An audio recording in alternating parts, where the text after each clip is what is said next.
जय गुरु जी संगत जी। तो ये सत्संग है वो मेरा खुद का ही सत्संग है कि कैसे गुरु जी ने अलग अलग अवतार में आकर गुरु जी स्वयं आए अलग अलग अवतार में, चाहे वो श्री कृष्ण का रूप हो या गणपति बप्पा का रूप हो या महादेव का रूप हो। इन तीनों रूपों में गुरु जी आए मेरे पास और मेरी बहन के पास खाटू श्याम जी के रूप में आए हैं। तो वो अलग अलग रूप में आए हैं, जिस भी रूप में हम देखना चाहते हैं वो उस रूप में आए हैं, हमें मदद करने के लिए, हमें हर चीज़ में गाइड करने के लिए, हर चीज़ को संभालने के लिए, हमारी लाइफ को सेव करने के लिए, या फिर किसी भी चीज़ में हमें गाइडेंस करने के लिए। जो हम पूजा करते हैं, पूजा अर्चना करते हैं, मतलब जो भी हम सेवा लगाते हैं उस चीज़ को बताने के लिए कि हाँ मैं सेवा ले रहा हूँ। या जब भी हम लोग फील करते हैं कि हमें कुछ भी अच्छा नहीं लगता, कि लाइफ में मतलब हर तरफ से कंडीशन ख़राब हो या चारों तरफ से ऐसा लगे कि किसी चीज़ ने हमें जकड़ लिया है, हर तरफ से प्रॉब्लम ही प्रॉब्लम हो, किसी भी चीज़ का सोल्यूशन ही ना निकले, ऐसा लगे कि पूरी दुनिया ही हमारे खिलाफ है। उस वक्त जब हमारा जीने की होप खत्म हो जाती है तो उस टाइम गुरु जी कैसे आते हैं, कैसे हमें संभालते हैं, ये उस चीज़ का मेरा खुद का सत्संग है। तो होता यूँ है कि मतलब लाइफ में कुछ अच्छा चल नहीं रहा होता, ना फाइनेंशियल कंडीशन अच्छी है, ना फिजिकली अच्छी है, ना किसी की फैमिली में किसी की भी हेल्थ अच्छी है, मतलब कुछ अच्छा है ही नहीं। तो ऐसे में आज इंसान सोचता है कि कैसे क्या करें, कैसे जिए। लाइफ में खाली बैठे तो ज़िंदगी नहीं निकाल सकते। अगर लाइफ ज़िंदगी में घर परिवार में एक ही कुछ अच्छा नहीं है तो चलता है, लेकिन सबका ही किसी भी फैमिली में किसी भी छोटे से बच्चे से लेके बड़ों तक का किसी भी कंडीशन फिजिकली मेंटली अच्छी ना हो तो मतलब एकदम जीने का मन नहीं करता, एकदम मन खराब रहता है, ना खाने का मन करता है, ना पीने का मन करता है, मतलब कुछ मन ही नहीं करता है। रातों की नींद उड़ जाती है, दिन का चैन छीन जाता है, कुछ मतलब मन नहीं करता। लेकिन उस टाइम गुरुजी ने हमें कैसे संभाला है उस टाइम का ही सत्संग है।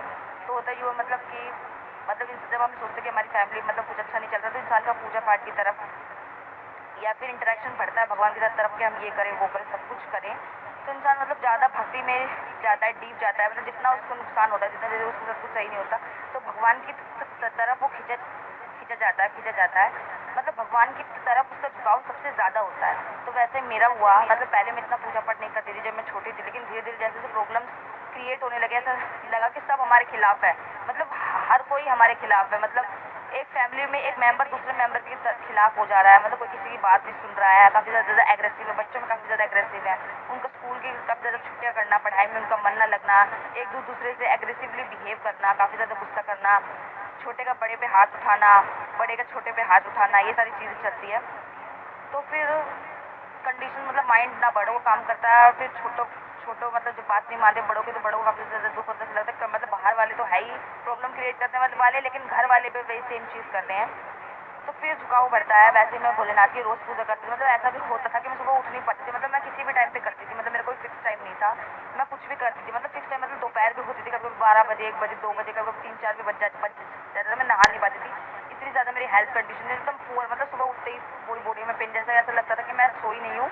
मैंने काफ़ी ज़्यादा वर्क किया है, काफ़ी ज़्यादा काम किया है, मतलब पूरी रात, मतलब मैंने बहुत काम किया, ऐसा लगता था उठते ही सुबह पूरी बॉडी में पेन। और सब फैमिली मेम्बर के साथ ऐसे ही होता था, मतलब जो सही काम करना चाहता ज़्यादातर उसके साथ होता था, मतलब जो इधर उधर ध्यान दे रहा है गलत संगत में, मतलब उनके साथ ऐसा होता नहीं था। मतलब जो सही काम करना चाहता है जो फैमिली मेम्बर में उसके साथ ही सब चीज़ होती थी, जैसे मैं भी, मेरी मम्मी, मेरे पापा, मतलब उठते ही पूरी बॉडी में पेन होता था, मतलब कुछ अच्छा लगता ही नहीं था। तो उठते मतलब नहाते नहाते लेट हो जाता था, मतलब उठते ही कम से कम 1 2 घंटे के बाद तो हमें लगता था बैठते बैठते कि हाँ अब काम करें, अब काम करें। 1 2 घंटे तो ऐसे निकल जाते थे दिन के, और काफ़ी ज़्यादा नींद भी आती थी, मतलब सुबह के 9 या 10 बज जाते थे।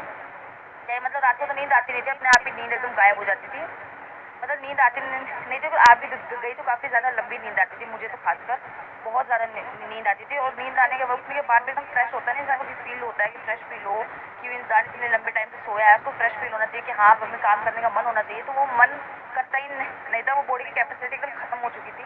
तो बस मतलब 3 4 परसेंट जैसे तैसे, मतलब कभी कुछ पेन हो रहा है, कभी कहीं पे पेन हो रहा है, कभी पेट में पेन हो रहा है, कभी सर में दर्द हो रहा है, काफ़ी ज़्यादा बॉडी में पेन होता था। मतलब फिर ठीक हुआ तो नहा धो लिया, थोड़ा बहुत घर के इधर उधर का साफ सफाई कर ली, इतने पता था। मेरी पढ़ाई भी लगभग छूट चुकी थी, सब कुछ मतलब खत्म हो चुका था ये लगा लीजिए। तो फिर मैं मतलब जैसे जैसे रोज़ पूजा करती थी, मतलब एक तरह से पॉजिटिव वाइब्स है, पॉजिटिव फील हो, तो मैं भोलेनाथ का रोज़ स्नान करवाती थी, चाहे मतलब कितना भी टाइम हो, शाम भी होती थी, कभी 5 भी बजता था, कभी रात होती थी 8 9 बजे, मैं छोड़ देती थी, तब नहीं करती, मतलब 5 बजे तक मतलब मैं करती थी। मतलब कि जिस घर में हम रेंट पे रहते हैं उस तरह से बहुत ज़्यादा प्रॉब्लम आती थी कभी, मतलब कि आसपास के लोग मतलब प्रॉब्लम क्रिएट करना, अपने आप लड़ाई झगड़ा करना, मतलब उनका हमारे प्रति बिहेवियर काफ़ी ज़्यादा अलग था। मतलब हर चीज़ हमारे साथ मतलब गलत ही होती थी। मतलब मैं फिर भी मैं करती तो एक जगह तो ऐसा ही था जहाँ पे हम रहते थे किराए के रूम में, जहाँ पे ताज़ा पानी का कोई कनेक्शन ही नहीं था, वहाँ पे तो मैं कुछ कर नहीं पाती थी। फिर दूसरी जगह शिफ्ट हुए 3-4 महीने बाद, फिर वहाँ पे हुआ तो वहाँ पे मैंने स्टार्ट किया बोलना। तो मैं रोज़ स्नान करवाती थी, 3-4 महीने बाद ऐसा होता गया। गुरु जी के स्वरूप को मैं रोज़ पोंछती थी, साफ सफाई करती थी, मतलब जितना मेरे से होता था तिलक लगाती थी। फिर उनके उनके पैरों के चरणों के जो माथे पे तिलक लगाते हैं, भोलेनाथ की शिवलिंग में जो तिलक होता है उसको जल से मिलाकर अपने सर पे, अपने जहाँ पे पेन होता है तो वहाँ पे भी लगाते थे। मुझे सत्संग में बताया भी गया था कि आपको 4-5 जगह पे आपको तिलक लगाना है, जैसे कि माथे पे हुआ, गले में हुआ, दिल में हुआ, मतलब जहाँ पे पेन होता है वहाँ पे तो लगाना ही लगाना है। और गुरु जी के चरणों में घी प्रसाद लगा के उसको फिर मैं मालिश भी करती थी, जहाँ पे मुझे घुटने में जहाँ पे पेन होता था वहाँ पर भी। और काफ़ी ज़्यादा मुझे मैसेज भी आते थे कि नशे ब्लॉक वगैरह है तो उसके लिए काढ़ा बना के पियो, अर्जुन का छाल बना के पियो, ये सारी चीज़ें बोला। पर मैं अभी तक कर नहीं पाई हूँ क्योंकि वो मुझे अभी तक अवेलेबल, मतलब मेरे पास मुझे मिला नहीं अभी तक। मुझे अगर आप सबको मतलब मिले तो किसी को जो भी सत्संग सुन रहा है तो आपको प्रॉब्लम है तो आप पी सकते हैं, उससे ज़रूर फ़र्क पड़ेगा। मतलब गुरु जी ऐसे काफ़ी सारे उपाय बताते ही है कि अगर मतलब कुछ भी नज़र वगैरह तो नींबू घुमा के अपने ऊपर से 7 बार उसको आँच में जला दो, नज़र उतर जाती है। ऐसे काफ़ी सारे उपाय बताए हैं गुरु जी ने प्रोटेक्ट करने के लिए। मैं सत्संग सुनती थी, वहाँ से मुझे पता लगता था, मतलब काफ़ी सारे सत्संग आते हैं तो मैं सोनू अंकल का सत्संग सुनती थी। उसमें काफ़ी ज़्यादा जो चीज़ें मतलब हमारे साथ हो रही है वही आता था, उसमें मैसेज हाईलाइट होता था, वही हमारे साथ होता भी था एकदम सेम एग्जैक्टली जो चीज़ें चल रही होती थी सत्संग में वही होता था। तो मैं अभी भी फॉलो करती हूँ, उनको सुनती हूँ, काफ़ी अच्छा सत्संग है उनका। और उसके बाद क्या होता था कि चीज़ें अच्छी चल रही, मैंने भोलेनाथ को बैक टू बैक स्नान करवाया, मैं करवाती रही, स्नान करवाती रही। तो उसके बाद मुझे मतलब 3-4 महीने बाद, या वो आप मान सकते हो 4-5 महीने बाद, 6 महीने बाद मुझे ड्रीम दर्शन हुए। मैंने देखा कि जहाँ पर मैंने पटरी पे स्थान पे बिठा रखे हैं चौकी पे, एक गुरु जी एक साइड में, उसके मतलब लेफ्ट में तो गुरु जी, राइट में महादेव की मैंने शिवलिंग रखी हुई छोटी सी, जो मेरी बहन लेकर आई थी, धाम से लेकर आई थी, वो वहाँ पे मैंने रखा हुआ। मैंने ड्रीम में एक्चुअली में देखा कि मतलब सेम साइज का शिवलिंग था और गुरु जी का स्वरूप के प्लेस पे एक इंसान था, मतलब एक लड़का था, मतलब 24-25 की एज का था वो लड़का। वो बैठा हुआ है, उसने नीचे तो कुछ लपेट रखा है, मतलब लुंगी टाइप का जैसा होता है लपेट रखा, ऊपर कुछ नहीं था। और जैसे जैसे मतलब मेरे हाथ में एक तांबे का लोटा होता है और जैसे वो पानी मांगते, वो मतलब जो बैठे हुए हैं गुरु जी के प्लेस पे जो लड़का, वो मुझसे पानी मांगता, पर मैं बोलती हूँ 1 मिनट रुक जाओ, मैं पहले पूजा कर दूँ फिर पानी दूंगी। तो जैसे ही मैं शिवलिंग पे सपने में जल चढ़ाती हूँ, तो वैसे क्या होता है संगत जी, जैसे जैसे मैं जल चढ़ा रही हूँ तो वो जो बगल में बैठा हुआ, जाकर गुरुजी है मेरे मंदिर में, उसी सेम प्लेस पे एक लड़का बैठा हुआ है और वो भी जल ग्रहण कर रहा है। जैसे जैसे मैं शिवलिंग पे डाल रही हूँ तो मतलब जैसे शिवलिंग पे जा रहा है जल, वैसे उस इंसान के अंदर भी जा रहा है जल, जैसे कि वो पी रहा हो। उसी सेम टाइम पे मैंने तो जल दिया नहीं है, लेकिन जैसे शिवलिंग पे मैं डाल रही हूँ वैसे वैसे जल जो गुरु जी के ऊपर जो जल है वो जाता जाता जा रहा है, जाता जा रहा है, तो जल वो मतलब पी रहे हैं ऐसा लग रहा है सेम टाइम पे। तो ये बताना चाह रहे हैं गुरु जी सपने से, ड्रीम दर्शन से, कि जो भी तुम जल चढ़ा रहे हो वो मैं ले रहा हूँ, मेरा स्नान हो रहा है उससे। तो गुरु जी बताना चाह रहे हैं कि महादेव और मैं एक ही हूँ। तो इस सत्संग से मुझे ये बताया कि पहले मुझे समझ में आता नहीं था, लेकिन इस चीज़ को देखने के बाद मुझे समझ में आया। तो इस सत्संग को मैं यहीं पे विराम करती हूँ। और भी अगर आप सत्संग सुनना चाहते हैं, कंप्लीट नहीं है, तो मैं नेक्स्ट पार्ट में इस सत्संग के बारे में आगे भी बताऊंगा, ये ओनली पार्ट 1 है।